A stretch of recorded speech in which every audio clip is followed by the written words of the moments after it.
We're here in Brussels and we've just had the first workshop of the joint project. And I think it was a big success for two reasons. First of all, it was the first in-person workshop of our project. We started earlier this year in March and we've worked together with many colleagues across the project, but many of them have never met each other.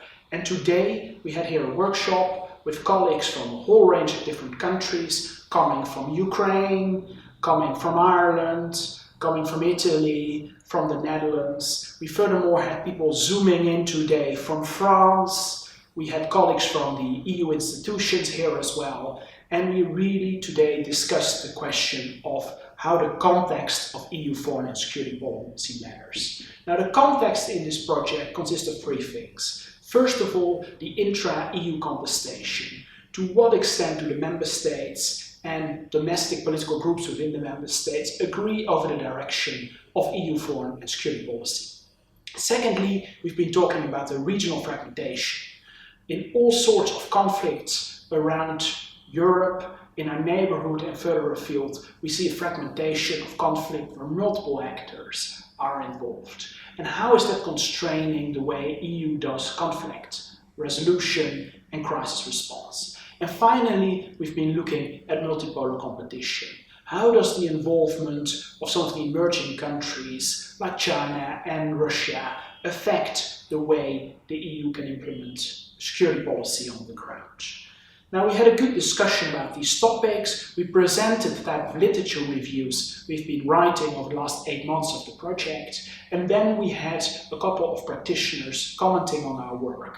We had a colleague from the External Action Service, a representative from the member state, and also somebody from the European Parliament. And they provided their practical insights on the academic work we've been doing so far. Now, this workshop is only a first stepping stone in our project. It concludes some of the academic work we've done so far, but over the next 2 years of the project, we're going to do additional research. We're going to go visit some of the crisis regions and do interviews about the relationship between Kosovo and Serbia, about the situation in Ukraine. We're going to be looking at the Horn of Africa and Libya, conflicts in Asia Pacific. We're going to empirically study them. Not just the conflicts over there, but particularly what the EU, through its foreign and security policy, is doing about these conflicts and how the EU can improve.